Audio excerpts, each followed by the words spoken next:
Olá, estamos dando prosseguimento à nossa segunda parte da nossa aula sobre criminalidade e violência. Na primeira parte, nós discutimos os conceitos de forma geral, os conceitos de violência, os conceitos de criminalidade e os conceitos de desvio, tentando integrar os três conceitos a partir de uma teoria sociológica do crime e da violência. Pelo menos de forma introdutória para os alunos de graduação e também para os interessados. Agora nós vamos discutir um pouco sobre os dados da violência. Vamos pensar um pouco a violência em geral e a criminalidade em geral no Brasil. É importante relatarmos, é importante a gente pensar que um primeiro dado, como é difícil trabalhar, tá, pesquisar na área de violência. Eu já faço isso há 10 anos, né, há exatos 10 anos, quando iniciei meu trabalho com meu doutorado na área de ciências sociais, trabalhando com o sistema penitenciário, especificamente, meu objeto de estudo foi a penitenciária de Alcaçuz. E com a minha tese de doutorado, eu tentei estudar as redes criminosas que atuavam naquele presídio. E aí, em 2011, eu defendi, depois eu assumi como docente da UFESA, né? E passei a estudar outros aspectos também da criminalidade. De lá para cá, eu venho me dedicando principalmente ao estudo de homicídios. Então, é basicamente em cima disso que eu vou fazer uma reflexão com vocês. Por que homicídios, para começar? Em geral, quando nós falamos em criminalidade e violência, nós temos um problema muito grave no Brasil e também em boa parte do mundo, que é o problema da subnotificação, que na área policial costuma se chamar de mancha negra. O que é isso? A maior parte dos eventos, dos sinistros, dos acontecimentos, dos ocorridos com a população em relação à criminalidade, ou seja, as pessoas que são vítimas de assaltos, de roubo, de violência, de espancamento e assim por diante, não notificam a polícia e as autoridades competentes. O resultado disso é que uma parcela muito grande de dados que poderiam ser usados para poder permitir uma análise do fenômeno terminam não chegando nem às autoridades, nem aos pesquisadores. Com exceção dos homicídios, os homicídios nós temos uma taxa de notificação que é altíssima, dependendo do país, chega de 90% a 99%, né? 100% é basicamente impossível, enquanto uma questão metodológica, mas se chega até 99%, você tem aí, por exemplo, outros que não chegam a 8%, a 5%, como no caso, por exemplo, de roubo de celular e assim por diante. Outra taxa que é muito alta, que você consegue até medir, é roubo de automóvel, porque a notificação do roubo de automóveis também é extremamente importante. Como eu falei, por exemplo, outros tipos de delitos terminam não sendo notificados a contento, nem da quantidade suficiente. Então, quando a gente trata de homicídios, é importante nós lembrarmos que no Brasil, alguns dados de homicídios, vêm sendo tratados de forma pelo menos dinâmica, de forma bastante técnica desde a década de 80. Então, sistematicamente, nós temos esses dados e conseguimos fazer uma análise, pelo menos desses quase 40 anos para cá. E o que é que nós temos efetivamente? Nós temos uma violência que tem um elemento sociocultural e econômico bastante marcado. Há um marcador sociológico que nos permite compreender a violência homicida no Brasil. Que é o quê? É o perfil da vítima. A média, e isso é um dado estatístico, a média da vítima da violência homicida no Brasil, da vítima de CVLI, da conduta violenta letal intencional, como nós trabalhamos no Observatório da Violência, é geralmente, basicamente, de homens. Os homens são 92 a 94% das vítimas, tá? Pardos e negros, que chegam a 70 a 75% das vítimas, isso varia na época e no local. Tá? De baixa escolaridade, também 70 a 75% das vítimas, mal terminam ou chegam ao ensino fundamental, tá? Baixa escolaridade. Moradores de periferia, tá? Moradores de periferia, jovens, tá? E aí você tem outras médias que são muito variáveis. A maioria é executada por arma de fogo, chega a 90%. arma de fogo mata 90% das vítimas do Brasil, ela é responsável. Tá? Então você tem aí esse quadro que remete a uma tipologia, tá? A construção até possível, porque isso é um processo que vem historicamente acontecendo, a gente pode até, como colocaria Weber, podemos até construir um tipo ideal histórico da vítima de homicídio no Brasil. Quando a gente compara a questão do homicídio, para vocês quiserem entender, não adianta a gente trabalhar só com números absolutos, embora os números absolutos do Brasil sejam horríveis. Nós estamos chegando a quase 60 mil vítimas de homicídios, de condutas violentas, letais, intencionais como um todo, que não são homicídios, por ano. Tá? O Brasil tem uma taxa altíssima. Tá? Para vocês terem ideia, nós temos mais de 13.000% homicídios do que a Inglaterra. Enquanto no Brasil a taxa ultrapassa os 30 homicídios por 100 mil habitantes, a Inglaterra chega a 0,2, 0,3 no máximo. Estados Unidos estão com a média de 6 a 8 homicídios por 100 mil habitantes. No resto da América Latina, América do Sul, o Brasil é campeão de homicídios. Campeão absoluto. 4, 5 vezes mais do que Chile, do que Argentina, só para ter ideia, nossos vizinhos. O Brasil tem índices equivalentes altíssimos com Guatemala, Honduras, México, que são países que têm graves problemas com o narcotráfico. Depois a gente vai falar um pouco do papel do narcotráfico nisso. Então, a Europa tem uma média de menos de 1 homicídio por 100 mil habitantes, é uma média equivalente à do Japão, é uma média do Canadá um pouquinho mais, né? O Canadá tem uma média de 1,6 por aí, tá? Não chega a 2, mas os Estados Unidos já é bem maior. Mas quando comparado, quando a gente chega na América Latina, quando a gente chega no Brasil, são índices de conflagração mesmo. É índice de país que está em guerra. Quando nós chegamos aqui, por exemplo, eu estou falando de Mossoró, então nós somos aqui para o Rio Grande do Norte, as taxas do Rio Grande do Norte estão muito altas, de uns anos para cá. Mossoró já teve taxa aqui de 75 homicídios por 100 mil habitantes. Isso aconteceu no ano 2011, no ano 2014 nós tivemos essas taxas. A taxa por 100 mil habitantes ela é um marcador fundamental para a gente poder entender, para a gente poder trabalhar com violência. Então, quais são os maiores tipos de CVLIs, de condutas violentas, letais e intencionais? Quais são as que mais ocorrem? O homicídio é primeiro, e você tem aí outros. Você tem latrocínio, você tem execuções. Execuções, na verdade, é o segundo. E aí, homicídio e execução. Uma parte desses homicídios, eles ocorrem por meio de execuções. O que é execução? É que você tem um modus operandi muito específico, tá? Um uso de armas, por exemplo, muito padrão também, quase que padrão. Geralmente, uso de pistola, utilização de motos ou carros, indivíduos em dupla, que estão indo ali apenas para executar o indivíduo, a vítima e ir embora. Essas execuções são pagas ou pelo crime organizado ou pelo crime organizado interno, muitas vezes ao Estado, né? E aí você tem uma inter-relação muito profunda entre essa criminalidade e o tráfico de drogas e a forma como o tráfico de drogas é combatido no Brasil. Como nós não temos dados ainda totalmente consolidados, porque qual é o problema também do homicídio do Brasil? Em geral, nossas estruturas de polícias, não por culpa dos homens que lá trabalham, elas têm uma deficiência técnica muito grande. Eu falo dos nossos institutos científicos de polícia, né? Nós não temos CSIs, no sentido que aquele aparelhamento que a mídia americana coloca. Eu acho que talvez muitas coisas ali nem eles mesmos têm, mas nós não temos, por exemplo, estrutura investigativa para dar conta do volume de homicídios que o Brasil tem. Então, uma parte desses homicídios terminam não conseguindo ser investigados. Essas investigações terminam não sendo concluídas quando acontecem. E aí o terceiro ponto, por falta de estrutura, por falta de elementos científicos e técnicos, esses indivíduos, esses potenciais assassinos terminam não sendo condenados. É uma impunidade imensa no caso dos homicídios do Brasil. Isso é um gradiente imenso, tá? Como é que nós podemos dizer? Do aumento vertiginoso da violência homicida no Brasil. Você pode talvez pensar, e os outros tipos de violência, né? E os outros tipos de violência? Espacialmente, a violência ela tem uma dinâmica que precisa ser pensada.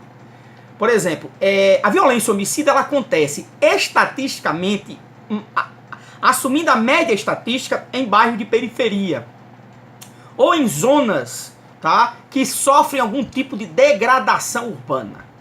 Quando eu digo degradação, é abandono mesmo por parte do Estado em relação à sua infraestrutura e assim por diante. Então, na maior parte das cidades grandes e médias do Brasil, e também nas pequenas, porque é um fenômeno que começa a se espalhar, começa a ter um maior espalhamento do Brasil inteiro, são nos bairros mais periféricos, nas comunidades mais pobres, em que você tem a maior vitimação por homicídio. E as vítimas em geral, mesmo quando são vitimadas fora desse espaço, elas advêm, né, deles. Então, geralmente, homicídio ele é muito marcado. Então, ele é um tipo de violência que ele é muito marcada e presente principalmente, como eu disse, esse perfil, homens, jovens, pardos e negros, 70% a 75%, moradores de periferia, baixa escolaridade, baixa renda. Esse é o perfil. Tá? Esse perfil está nas periferias. Criminalidade não acontece só nas periferias. Assaltos, roubos, furtos, aí você já tem uma dinâmica diferente. Por exemplo, roubo de casa, assaltos, que a gente chama de aquele tipo de assalto que você é pego de surpresa entrando em residências. Isso acontece muito em bairros mais nobres. Isso depende também da região. Porque tem toda uma dinâmica que depende de estrutura policial, onde a polícia atua, onde ela tem condições de atuar mais e assim por diante. Nós fizemos um estudo, eu e um colega, por exemplo, correlacionando zonas turísticas aqui de Mossoró, onde eu hoje moro, as regiões turísticas com a criminalidade homicida. E na região turística, no corredor cultural, na região onde o turista passa, você não tem homicídio. Né? Então, ao mesmo tempo, os outros dados, né? Como é que você captura os outros dados? Como é que o cientista social, o criminólogo, ou mesmo o agente do Estado pode capturar os outros dados? Se você tem o problema da subnotificação. Bem, existe uma metodologia para isso, chama-se pesquisa de vitimização. É uma pesquisa cara, no sentido de que, pelo resultado que ela traz, ela é importante, mas ela é considerada cara num país onde pesquisa tem muito pouco valor. Tá? Eu já requisitei várias aqui na região onde nós moramos, nunca foi feito. O Rio Grande do Norte, por exemplo, no estado onde eu estou, carece desse tipo de pesquisa, porque com pesquisa de vitimização você consegue mapear com mais certeza científica quais os tipos de crimes que acontecem. A polícia consegue fazer isso, ela faz isso, mas ela faz com muitas lacunas, porque falta informação, né? Falta informação, falta estrutura e etc. Quando a gente relaciona, então, os outros tipos de crimes, tá? E a gente fala de perfil de vítima, por que as mulheres são pouco vitimadas? Aí tem que ter cuidado, elas são pouco vitimadas quando se fala de homicídio. E quando a gente trata da morte de mulher, ao contrário de um certo jornalista global, que disse, eu estou falando de morte humana, não é bem assim, cientificamente são duas tipologias diferentes. Por quê? Porque geralmente a mulher é morta não porque reagiu ao assalto, porque isso foi executado, etc., pelas condições que os homens são assassinados. Não. Mulher, em geral, é morta por ser mulher. A gente chama isso de feminicídio, que tem a ver com misoginia, tem a ver com machismo. Quando você tem uma morte, quando você, após análise do ocorrido, foi latrocínio, etc., a gente chama de femicídio. Mas as mulheres são apenas de 6 a 8% das vítimas. Né? Então elas são minoria das vítimas de homicídio, de CVLIs. Onde é que as mulheres são maioria em termos de vítimas? Aí é interessante. Elas são em termos de violência, por exemplo, doméstica, mulheres e crianças, né? Alguns tipos de violência econômica e principalmente assédio moral e assédio sexual. São dois tipos de violência que são crimes que são cometidos também de forma mais peremptória contra a mulher. Tá? Então, idosos também sofrem. Tá? Idosos não estão no gradiente da vitimação homicida, mas idosos são vítimas potenciais de abuso econômico, né, de maus tratos, né, de assédio moral também e assim por diante. E bem menos, a gente não tem tantos dados para trabalhar com isso, às vezes também assédio sexual. E às vezes até mesmo, não só assédio, né, como no caso de crianças e mulheres, também agressão mesmo, violência sexual, que envolve estupro e assim por diante. Então, a dinâmica criminológica de um país como o Brasil, ela é muito complexa. Por exemplo, os homicídios no Sudeste e Sul, nas últimas décadas, cresceram muito, eles diminuíram em relação ao que eram no passado. As taxas ainda são muito altas. Por exemplo, os estados do Sul ainda contam com taxas muito altas, 2, 3 vezes acima, por exemplo, da taxa norte-americana, que já é considerada uma taxa alta, que em termos de 6 a 8 homicídios por cada 100 mil habitantes. Você tem estados do Sul aí com 15, alguns com 20, né? Estados como Rio de Janeiro, que são estados que têm ainda uma taxa de homicídio muito alta. Mas o grande boom dos homicídios hoje no Brasil é o Nordeste. Tem várias explicações em relação a isso. Algumas é da migração, da abrigação de várias facções criminosas que atuavam, né? Eu prefiro chamá-las de redes criminosas, que atuavam nos presídios e junto ao tráfico de drogas, essencialmente em São Paulo e no Sudeste, e migraram nos últimos 10, 15 anos para cá, para o Nordeste. E há uma disputa por hegemonia, né, que explica parte desses homicídios, só uma parte, mas não é só isso. Existem alguns elementos que precisam ser levantados. Tá? Por exemplo, há uma dinâmica de vingança, né, de uma estrutura homicida que acontece, onde, por exemplo, um indivíduo é morto e outro da comunidade, do grupo a qual pertence, ele vai lá e vai se vingar do outro. Então você tem uma retroalimentação dessa tendência homicida, que é agravada pela desestrutura das polícias, falta de material humano, falta de estrutura. Aqui o Rio Grande do Norte é crônico esse problema. O Brasil inteiro acompanhou no caso da rebelião de Alcaçuz. Tá? Aquilo que aconteceu em Alcaçuz tem a ver com falta de estrutura, da estrutura prisional. Nós vamos depois falar numa aula só sobre isso, mas da estrutura prisional, a estrutura também policial. O Rio Grande do Norte tem um déficit de mais de 50% no número de policiais militares, de quase 80% no número de policiais civis. Então vocês imaginem o que isso causa num estado, né, onde as regiões mais vitimadas são onde mais corre dinheiro, exatamente. Região metropolitana de sua capital, Natal, que concentra mais da metade dos homicídios. Na verdade, 70% quase dos homicídios estão na região metropolitana de Natal. E 20 a 30% no interior. 20% aqui em Mossoró, que é a segunda maior cidade do estado e o segundo polo econômico do estado, do Rio Grande do Norte. Só para dar um exemplo.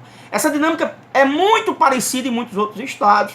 Eu estou dando um exemplo do Rio Grande do Norte porque é o exemplo que é o objeto de estudo mais direto que nós refletimos aqui no nosso observatório. Né? Então, assim, se eu for dar alguns dados para vocês, para a gente pensar um pouco sobre violência, nós temos aí uma quantidade, né, que é essencial nós pensarmos aqui, ao lado do aumento da violência, pelo menos da sensação de insegurança, porque há uma coisa interessante. Talvez que eu dando esses dados para vocês imaginem, vocês estão em estado de guerra aí, não é bem assim. Há um nível de insegurança, mas há uma sensação de insegurança muito maior. E há essa correlação entre sensação de insegurança e insegurança real tem a ver com o eco, a forma como isso tudo é, de certa forma, percebido pela população através da mídia e das mídias. As mídias sociais aceleraram muito isso, mas a mídia, ela não é que ela crie o fenômeno, mas ela o amplifica. E quando a mídia amplifica o fenômeno, aí você tem um problema grave. Você passa a ter um problema grave, porque o cidadão passa a ter mais medo, tá? Muitas vezes, a maior parte das vezes, não tem como, não estou culpando o cidadão disso, tá? É um aspecto fundamental, não está se culpando, mas é um dado também que o estudioso de violência, de criminalidade, ele precisa trabalhar, que é a sensação de insegurança. Concomitantemente com isso, o que é que muda? Nós aumentamos os muros de nossas casas, colocamos cercas elétricas, concertinas, câmeras, né, guarda de segurança. E aí você tem todo um aparato, um novo aparato privado de segurança que surge no Brasil, que movimenta hoje mais de 50 bilhões de reais. Que envolvem quase 2 milhões de trabalhadores da área de segurança privada. Cidadãos que trabalham nessa área, que passam a trabalhar nessa área. Né? Há um dado de quase 3 mil empresas de segurança no Brasil. Esses dados não são aproximados, é só para a gente ter uma ideia. Mas é um número que aumentou consideravelmente, mais que dobrou nos últimos 15 anos. Pra você ter ideia, mais do que dobrou nos últimos 15 anos. Então, a insegurança e a violência, elas geram emprego, geram trabalho e geram lucro. Um lucro grande de mais de 50 bilhões de reais. Se isso é uma realidade que não é apenas brasileira, eu vou citar o grande Zygmunt Bauman, né? Ele diz que nós vivemos numa era, nessa modernidade líquida, onde nós temos, para combater a insegurança, nós abrimos mão da nossa liberdade. Então, quanto mais liberdade, menos segurança. Quanto menos liberdade, mais segurança. Então, nós nos enclausuramos, cada vez mais construímos condomínios fechados, né? Estamos cada vez mais em apartamentos, com medo de tudo e de todos, e colocamos nas nossas mãos, nossas vidas em instituições privadas, tá? Em cidadãos armados, não necessariamente agentes da lei, legais, mas de toda uma infraestrutura privada que caminha para se tornar uma das maiores do mundo, né? Eu não tenho exatamente qual o ranking, mas aposte nisso, está entre as 5 maiores do planeta. Para vocês terem ideia, essa sensação de insegurança, ela é absolutamente sentida, desculpa a redundância, pelo povo, porque os dados mostram que uma parcela alta da população, quase 15%, já foi vítima de algum tipo de agressão ou de ameaça de agressão. Tá? Quase 10% da população já foi vítima de algum tipo de assalto, roubo e assim por diante. É alto, é muito alto a taxa. Porque se eu tenho quase 10%, isso varia muito. Eu tenho boa parte das cidades aqui do Rio Grande do Norte, pequenas cidades, você quase não tem ocorrência alguma. Você quase não tem, por exemplo, homicídios. Tem cidades que passam 5 anos, o Brasil inteiro, sem acontecer um homicídio. Quando acontece, é um crime passional. Mas outras cidades já dinamizam essa violência e dinamizam, portanto, a sensação de insegurança. Terminam se tornando polos econômicos e polos também de afluxo, que correlatos. Aí é uma coisa que a gente precisa depois de uma aula só para isso, dessa correlação complexa entre tráfico de drogas e violência e de combate a tráfico de drogas e violência. São duas coisas também concatenadas, tá? Mas como esse sentimento de segurança é muito alto, quase 65% da população brasileira, gente, tá? Considera, são dados de 2015, consideram a cidade em que vivem muito violenta. E um número muito alto, muito parecido, 65%, também acham que podem ser vítimas de homicídio. Quando estatisticamente, pelo perfil que eu mostrei aqui, a chance de ser vítima de homicídio é muito pequena. A chance maior é ser vítima de um assalto, né, de um furto e assim por diante. De homicídio mesmo, é apenas uma minoria, um perfil, e aí é um problema quase que... Eu não vou usar a palavra genocídio, porque ela diz respeito a grupo étnico, mas há um holocausto, me permitem os judeus a utilizar isso, mas há quase um holocausto juvenil no Brasil, um holocausto juvenil, pardo negro, pobre, né, de uma parcela significativa que há, inclusive, como mostram os estudos do IBGE, um descenso demográfico nas populações periféricas do Brasil, de jovens de 16 a 25 anos, vitimados, sendo executados em massa nesse país. Tá? Não aqui para ficar naquele discurso, tá? Nem vitimista, nem o outro lado, que também para mim é do mesmo nível de imbecilidade, me perdoem a palavra, que é achar, né, porque tá com pena. A discussão é séria. Nenhum país do mundo que tem um nível de vitimização dessa taxa isso como normalidade. O Brasil taxa. Nós somos um país que já exterminamos boa parte dos nossos indígenas, escravizamos mais de 5 milhões de seres humanos. Em várias revoltas sociais que aconteceram nesse país, matamos aos milhares e continuamos matando como se isso fosse absolutamente civilizatório. Muito pelo contrário, nós mostramos o marco da nossa barbárie. Nós mostramos um lado mais bárbaro da nossa civilização ao aceitarmos uma taxa de violência de 60 mil mortes matadas por ano. E calma, só para fechar, tem outra violência que quase que é naturalizada no Brasil, que é a violência de trânsito, cujas taxas já atingem também os 50 mil mortos por ano. Imaginem senhor e senhora que estão me vendo, me ouvindo neste momento aí pelo YouTube, tá?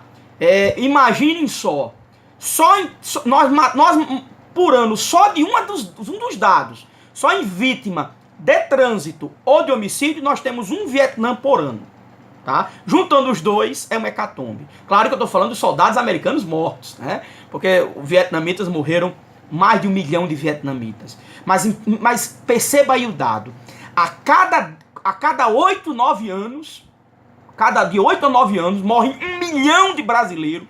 1 milhão, um vinteavo da população do Brasil hoje, de vítimas de mortes violentas. Ou assassinados por, né, armas brancas, ou principalmente por armas de fogo, ou por automóveis.